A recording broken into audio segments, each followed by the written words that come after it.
Governor Mike DeWine is not including restaurants in phase 1 as the state is starting to reopen, which means restaurants are still limited to just takeout or delivery. No word yet on when restaurants will reopen, but when they do, it could be at just 50% capacity or maybe even a mere 25%.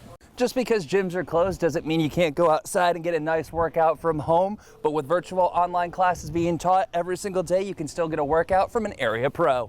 During this partial state shutdown, you're still allowed to go outside for a walk or a run, but Governor Mike DeWine says you need to maintain at least 6 feet, which is about the width of this path. John Glenn High School just added an ultimate frisbee team. They had to overcome a few problems along the way, one of which getting enough people to sign up.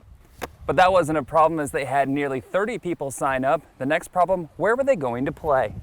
No problem there as Muskingum University allowed John Glenn to use their football field, but there's one problem left. I'm joined by former Ohio State head coach and 3-time national champion. Coach, what do you expect people to gain from you speaking today? Thanks, Nate. I'm on the row machine here at the field house, and this is just one of the machines that are going to be used at the CrossFit Games. There's dumbbell lifts, there's barbells, there's running, and I'm getting tired just from doing this, so I'll let the athletes tell their story. Another change in the face mask ruling is now it's strongly encouraged to wear a face mask. This comes just after 6 hours after the state of Ohio said it'll be required for wearing it. So now you don't necessarily have to wear one, but that doesn't mean you won't have to wear one in the future.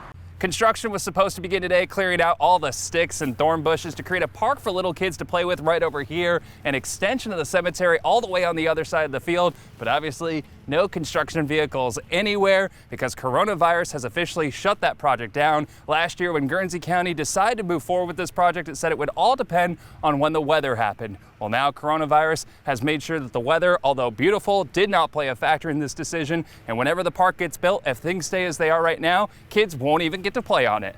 This rivalry has another layer this year, both teams trying to win and then hope things break their way so they can make it to the postseason. Timmy Ferguson with the carry squeezes through and leaves a defender behind, lowers his shoulder with the boom. And then 4th down and 6 in the red zone. Colts going for it. Davis Singleton across his body to Boston Black, breaks a tackle into the end zone for 6. And a nice little celebration. That will get you 15, but Meadowbrook leads 6-0. And we can skip ahead. Just 13 minutes remaining. Lily McLaughlin has a deep throw into the box. Sophomore Parker Farrell gets a foot to it, slides it back into the net, and emotions erupt. Oh!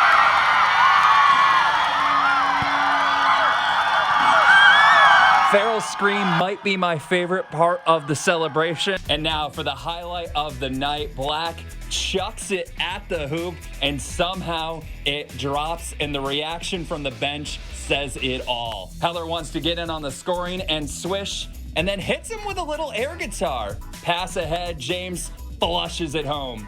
Cody Butler bounces it in the air to Curry, and Curry goes with the fundamentals and lays it in. Off the steal, it's Moore's turn and slams it home. Now the boldness of this play. Applegate gets the board, doesn't go up with it. Pretty sure I heard someone yell, "What are you doing?" That's what he's doing. Nothing but nylon, and hits an air guitar of his own, and Ethan Heller and the rest of the bench is loving it. Applegate continuing to live his best life. Rebound, tips it in, and enjoying the moment and the game. Let's go, baby! Sheridan fans always traveling well. Lucan Hill spins around, circus shot, bucket, and the foul, and he wants you to know it's good. Generals down 1. Hill's great game continues, lays it off the glass and in. Grant Heilman with the open 3 misses, but Landon Russell gets the offensive rebound, puts it back. Offensive boards were so important in the first half for the Generals. Ethan Heller, quick pull up from 3, give it to him. Sheridan up 1 at half. Heller continues in the second half, driving, bucket, and foul. Heller doesn't even need to flex because Heilman does it for him. Next possession, Heilman wants to show his strength, gets it to go, takes the foul. Sheridan up 10. You don't really rise to the occasion. What will happen is you'll fall back on your training, okay? A lot of people say, well, if this happens here, then I'll suddenly turn into Chuck Norris and do all this stuff. No, you won't, but you will rise to the level you're training your equipment. A person with the greatest intentions and all the bravery in the world, but without training or without equipment, is going to fall in at about a 2 or a 3. a person with some same attitude, but with some training, with some gear, they're about an 8. Now the difference between those two numbers is the amount of lives you're going to save. No one wants to think about worst case scenario, but people need to be prepared for one or to help out other people. If an event happens in Guernsey County, Licking County, we're going to call on our brothers. Our brothers and sisters are going to be there to help us.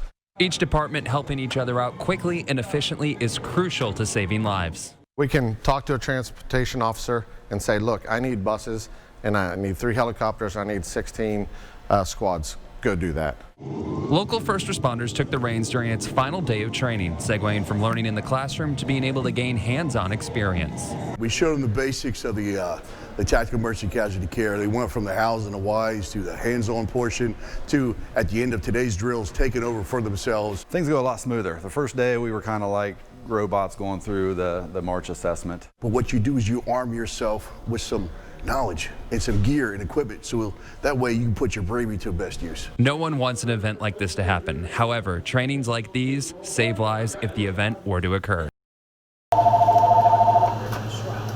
Chelsea's Country Kitchen, may I help you? Chelsea Smith owns Chelsea's Country Kitchen in Cambridge after purchasing Lanning's Country Boy after the passing of the former owner John Lanning in early 2019. I worked for John for 25 years. John was like a dad to me. I hated to see the place close, and I did what I could to take over the restaurant and keep some of the same employees. I didn't want to see it go, so I did my best, and this is kind of putting a damper in it, but I'm trying. We're 2 weeks into Governor Mike DeWine's order banning sit-down meals at bars and restaurants throughout the state to promote social distancing in light of the coronavirus pandemic, but family restaurants are feeling the impact. Business is down about 75 to 80%. We're trying to maintain a full staff, giving our employees a couple days each week, staying open for our regular customers, which we very much appreciate the business. We're trying to get through this and help the community and do the best we can. Chelsea's Country Kitchen is still providing its home-style cooking through carry-out and delivery, and that helps keep her open and her staff employed. Our staff has been with me for years. They've been loyal, they're faithful. They have bills to pay also. They've been working their butt off, doing their jobs in here, trying to keep this place going and doing extra. They've been by my side 100%. Smith hopes an increase in customers will help offset any costs during this tough time. We got our bills and our lease agreement, and I got payroll, and with business being down, you know, we're doing what we can just to pay our employees. You bring them together before you turn and salute.